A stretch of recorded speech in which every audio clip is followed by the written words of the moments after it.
Hi, it's Fias Taro. Hello, all signs. So, let's see ano bang emosyon or magiging emosyon ni person mo sa'yo ngayong paparating na week. Okay? So, syempre, before tayo mag-start, kung hindi ka pa nakakapag-subscribe, please do subscribe and hit the notification bell para lagi po tayo mag-updated sa mga mangyayari pa lang, okay? And syempre, kung meron pong tanong pagdating sa private reading, just message me sa akin pong FB page for more info. Ganon din po pagdating kay Perception of Light, okay? And syempre po, don't forget to follow si Perception of Light, okay? And sa mga naghahanap po ng healer, yan. Kay Kuya Dingsi naman po tayo. Okay, so message lang kayo kay Kuya Dingsi kung anong concern nyo. Spiritual ba? Physical ba? Sanib or kulam, mga ganyan. Okay, so I guess kaya naman niyang sagutin iyon. Okay, so hindi lang daw po yung pagpapabalik ng mga jowa-jowa or mga asa-asawa. Ano? Okay. Hindi ko alam ngayon kung tanong nyo rin, o, di ba? Wala namang masamang magtanong, o. Okay? And syempre po, no, pagdating sa ating mga Evil Eye item. So, ito yung ating all-in-one Evil Eye bracelet available in red and black strings. Okay, and this is yung may initial po, ha. Ito po ay unisex and this is adjustable. Okay po, adjustable po itong ating may initial. And yung isa nating bracelet, unisex din siya, pero this is garterized po. Okay, so parehong unisex ang ating mga bracelets. Okay? So, ito namang ating Evil Eye ring. Adjustable, non-tarnish, and hypoallergenic. And ito ring si ating Evil Eye necklace. Okay? So, meron siyang extender po. Ha? Okay? So, non-tarnish and hypoallergenic rin po ang ating Evil Eye necklace. Okay? So, pagdating sa ating granter. So, matatanggap nyo si granter sa ganitong package, sa ganitong box, no? Okay? So, yan, ganyan pong itsura ni Granter, ha, sa mga nagtatanong. Oh. Ano po bang itsura ni Granter? So, ito po, no? Okay? So, pagdating dito sa chain niya, non-tarnish, hypoallergenic, and ito po ay 20 inches long. Okay? Nasa likod, syempre. Oo. Okay, hindi po siya na-adjust, ha. So, kung meron kayong ginagamit na chain, pwede naman po ninyong i-transfer itong pendant ni Granter. Okay, so yung pendant, siya po ay acrylic, so parang meron siyang glass. Okay, sa unahan and sa likod. Okay po. So, ganyan si Granter. So, si Granter, taga-grant. Okay, ang mga evil eye, taga-protect. Okay? So, sabi ko nga, kapag may ginugusto, kapag may minamanifest, kapag may wini-wish, kailangan yung protektahan ang inyong frequency at energy. Okay? Para maging align kayo nung wini-wish mo. Okay po, ganun po yun, ha? Okay, so tandem yan. Oo, yung evil eye at yung ating granter, no? So, yeah. Let's start. Oo. Aries. Yan. Okay. Ano bang emosyon ni person mo ngayong darating na week? Sa'yo, syempre. Okay, think of your person. Let's see kung ano ba ang emosyon niya ngayong darating na week pagdating sa'yo. Check natin. The Judgment. Some of you pwedeng Scorpio itong taong to. The Emperor. Oh, itong taong to nakikita ko na pwedeng nilayuan mo. Tinalikuran mo. Some of them, gusto nila ng repeat with you. Okay? So, yeah, may pagmamadali ditong gagawin. I don't know kung ano. It's like parang wala nang pag-iisip na gagawin or pagpaplano itong taong to. Okay, so may balak na gumawa ng kahit ano para lang makuha yung attention mo by next week. Okay, so yon, ha. Be careful, the Magician is here in reverse and the Sun in reversed. Okay, so may tendency itong taong ito, hindi pa healed yan, hindi pa okay. May chance na gusto ka rin nitong parang kung anong nararamdaman niyang kalungkutan, maramdaman mo rin. Okay? So, I think this is like a past person's energy. Okay? Pwedeng Scorpio, pwedeng Aries like you. Okay? So, hang on. Tayo ay magbukas ng ilaw. Okay? Sandalian lamang. O yan. Okay. Next, Taurus. Yan. Okay. So, Taurus. Ano ang emosyon ni person mo by next week? Pagdating sa'yo, Taurus. Emotion ni person mo by next week para sa mga Taurus. Temperance. Being patient. Okay? Some of them, they're waiting patiently. Pwedeng Sagittarius. What's with the Temperance? The Hermit in reverse. They are sad. Yes. Gusto na nito ng makita mo, mapansin mo. Parang ganyan. Okay? Some of them, pwedeng rumekta sa pamilya mo, sa mga kamag-anakan mo, mga ganyan. Makikibalita. Okay? Yeah. Ramdam na ramdam nito yung separation. Yes, may separation dito. Okay po? So, Sagittarius and Virgo. Yeah. Nako, kaya pala. So, nandoon yung panghihinayang niya, nandoon yung kalungkutan ng taong ito. Parang sa isip niya, lahat gagawin ko para maging okay kami ni Taurus. Parang ganon. Okay? So, there. Next. Gemini. Okay. Gemini, ano ang emosyon ni person mo by next week? Pagdating sa'yo. The 5 of Coins. They need you. They're being needy. Pagdating sa'yo. Why the 5 of Coins? The World in reverse. This is a past person's energy, Gemini. They need you. They want you. Still feeling the unfinished business. Okay? May pang-blame dito kung nakukuha. Mayroon pa rin itong naibubutas sa'yo. Oo. It's like, hindi ko to kasalanan lang, mga ganyan, no? Some of you may chance na mag-reach out itong taong to. Nandyan yung parang pa-play victim. Like, sila yung kawawa sa sitwasyon. Parang ganun po. Okay? So, palalabasin nito na parang ikaw yung may kasalanan. Bakit siya malungkot? Bakit siya ganyan? Bakit hindi okay yung sitwasyon niya ngayon? Okay? So, wala naman siguro siya sa ganyang kalagayan ngayon, sa ganyang sitwasyon, kung okay kayo noon. No? Okay? So, yes. So, earth sign, fixed sign. I think. Okay. Cancer. Okay. So, anong emosyon ni person mo sa'yo? Oo. By next week. Cancer. Okay. Month na ng mga Cancer yan, no? Oo. Okay. 5 of Swords in reversed. The 4 of Cups in reversed. Okay, so ito yung parang gusto nila mag-express ng feelings nila. Okay, maging open sa feelings nila. Like, meron silang mga gagawing action para sa'yo. Parang ganyan. Okay, yeah. The Fool. May mga pagta-take risk na gagawin itong taong to for you. Okay? Para lang mawala yung isipin mo. Cancer. The 5 of Swords in reverse. Ayaw ka nitong may stress. Ayaw ka niya mag-overthink. Okay? Nakakakuha ko dito ng talagang bibigyan at bibigyan ka niya ng oras, no? Ng pansin, ng attention. Okay? So, I think itong taong to is pwedeng ka-connect mo ngayon. Okay? Wala akong nakuha ditong energy ng separation eh. Okay? Yeah. There you go. Next. Leo.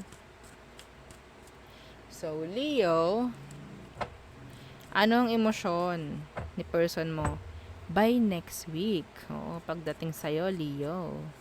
Anong emosyon niya? The Nine of Swords in reverse. May chance na hindi ka na ito masyado iniisip or ayaw kanyang iniisip. Okay? Why the Nine of Swords in reverse?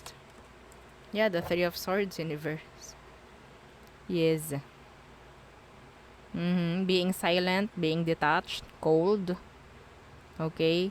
Itong taong to, ayaw na ayaw kang iisipin, Leo. Pwedeng air sign, Gemini, Libra, and Aqua. Okay? So, yeah. Some of you, no contact kayo ng taong to ngayon. Yes, no contact. Iaalis nito yung sarili niya sa sitwasyon nyo talaga. Like, totally, iaalis niya. Kasi ayaw niya na ng magulo, ayaw niya na ng isipin, gusto niya mag-heal, mga ganon. Mga ganon bagay-bagay ba. Okay? Ayaw na nila ma-confused. Sa totoo lang, Leo, ha? Ito, ibubuko ko. Itong taong to. Okay? Naglalaban ng isip at puso niya pagdating sa'yo. Okay? Pero mas pinapanigan niya yung isip kesa sa emosyon. Okay? So, there. Next. Virgo. Virgo. Ano ba ang emosyon ni person mo ngayong paparating na week? Virgo. Eight of Coins in reversed. Why is that? Pwedeng earth sign, Taurus, Virgo, Capricorn. The Hanged Man in reverse. Okay.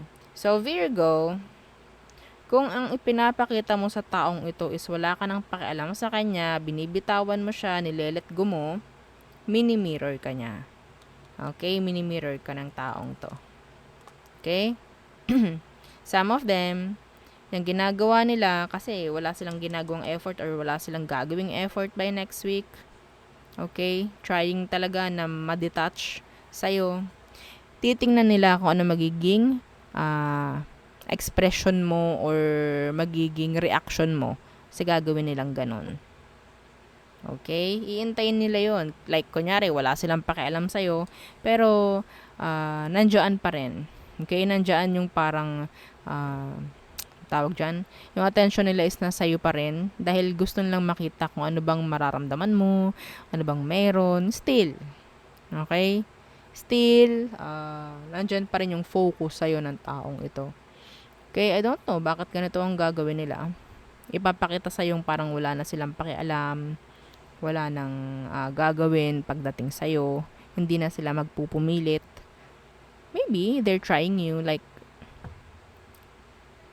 tawag dyan, tinetest ka lang. Okay? So, there. So, pwedeng Pisces, Earth sign, and Sagittarius. Next is Libra. Libra! Okay. Let's see. Ano bang emosyon ni person mo by next week? Pagdating sa'yo, Libra. Excuse me. The Eight of Coins. So, focus pagdating sa'yo. Okay? They want to take action. They want to make effort. Ooh, the Queen of Wands in reverse. Na-intimidate ang taong to. Yeah, na-intimidate siya. Libra. Okay? Ayaw nito na parang mababaliwala mo kasi siya. Gusto nito makikita nito lahat or makikita mo lahat yung mga gagawin niya, yung mga effort niya. Gusto niya nun. Okay? Okay, some of you, this is a past person's energy. They will try na kunin yung attention mo. Sabihin natin hindi direct ito. Okay, hindi direct. May mga gagawin lang silang action. Hindi direct kasi nandoon yung energy na may takot sila na ma-reject mo or may takot sila na hindi mo sila mapansin. Like that. Okay, they are intimidated. Oo, pagdating sa'yo. They're trying to stalk you. Some of them. Okay? So, there. Next. Scorpio. Scorpio, ano ang feelings or emotion ni person mo by next week pagdating sa'yo, Scorpio? Let's see. The High Priestess in reversed. So, may mga signs ka makikita. Yeah, the Hanged Man in reversed. Okay, so I think this is through action. Okay? Through action mo makikita yung mga senyales na to. Not by words, no? Andiyan yung parang magiging open sila sa'yo, magiging available sila sa'yo. Gusto nila na parang andyan sila palagi to help you, mga ganyan. Being maybe available sa'yo by next week, Scorpio. Okay? Hindi ka magdadalawang salita sa taong ito. Okay? Yes. Oo. Okay? So, yun lang. Ganun lang. Open sila. Okay, next. Capricorn. So, Capricorn. Ay, bakit Capricorn na ito? Sagittarius pala muna. I'm sorry. 'Di ba? Nagkalabo-labo na. Pasensya na. Sagittarius. Sag pala. Sagittarius. Anong emosyon ni person mo by next week? Pagdating sa'yo, Sag. The sun in reverse. Some of them, they're confused. Feeling confused. Feeling sad. Why? Why the sun in reverse? The emperor. Ito, Sag. I think some of them, deep inside, nandyan yung broken, nandyan yung malungkot sila, pero hindi nila ito ipapaalam sa'yo. Hindi nila ipapakita yan. Feeling strong. Itong taong to by next week. Okay? Yeah. Trying to, stalk you. Kung meron kayong separation nito, may chance na ipapakita sa yung wala siyang pake, pero nag-i-stalk yan. Okay? Gusto lang na, the Six of Cups. May halaga ka pa rin dito. Mahalaga ka pa rin sa taong to. Okay? Kung gusto mong malaman kung nakamove on na ba siya, hindi pa. Namimiss ka niyan. Nagmamatigas lang. Okay? Nagmamatigas lang. Okay. So, next. Yan. Ito na. Totoo na yan. Capricorn. Ayan. Okay. So, Capricorn, ano ang emosyon ni person mo by next week? Pagdating sa'yo, Capricorn. Let's see. Okay. Justice in reversed. What's with the Justice in reversed? Pwedeng Libra. Okay, the Nine of Swords. Itong taong to, takot na takot itong makagawa ng hindi maganda. Kung meron sa inyo na merong issue nitong taong to, iniisip ng taong to yung issue nyo. Okay? Iniisip niya. Gusto nitong mag-sorry if ever. Gusto niya magkaayos kayo. Gusto nito na magkaroon kayo ng pag-uusap. Ganyan. Trying to fix the situation. Parang ganyan. Okay? They're always thinking of you. Pwedeng air sign, Gemini, Libra, and Aqua. Okay? Yeah, being silent. Walang action. Puro pag-iisip lang to, Capricorn. Okay? Regarding sa mga nagawa. Andoon yung nakukonsensya. Itong taong ito. Actually. Okay? Next, Aqua. Aquarius. Let's see. Anong emosyon ni person mo by next week? Pagdating sa'yo, Aqua. The Ace of Cups in reversed. Why? Diba? Why? Why the Ace of Cups in reverse? May panghihinayang. May nasayang dito. Yeah, nako. Bumabalik na naman ang stalker ng mga Aqua, no? Kung ikaw itong palaging, yes, yung dating-dati pa, araw-araw to. Araw-araw talaga to. Si Page of Swords in reverse, yes, walang palya. Lumalabas to araw-araw. 'Di ba mga Aqua? So ngayon meron na naman, Okay? So may stalker ka, someone na sinayang at in general may sinayang itong taong ito pagdating sa inyong dalawa. Ni-stalk ka, gusto nito na magkaroon kayo ng pagkakaayos and mapansin mo naman siya. Gusto nito na makuha yung attention mo. Okay? Yes, gusto niya na parang makabawi. Okay, may mga plano. Okay, so pwedeng water sign, pwedeng air sign. Next, Pisces. Okay, before tayo mag-end, syempre, don't forget to like, share, and subscribe. Okay? So, yeah, thank you. So, Pisces. Ano ang emosyon ni person mo by next week pagdating sa'yo? The Six of Coins in reversed. And the Hermit. Ito, may nakakita ko dito ng love bombing, breadcrumbing. Okay? Some of you, nandito yung sabihin nating may pagka-selfish, no? Pwedeng Virgo, pwedeng Earth sign, Taurus, Virgo, Capricorn. Ang emosyon nito pagdating sa'yo is tungkol rin sa kanya eh. Okay?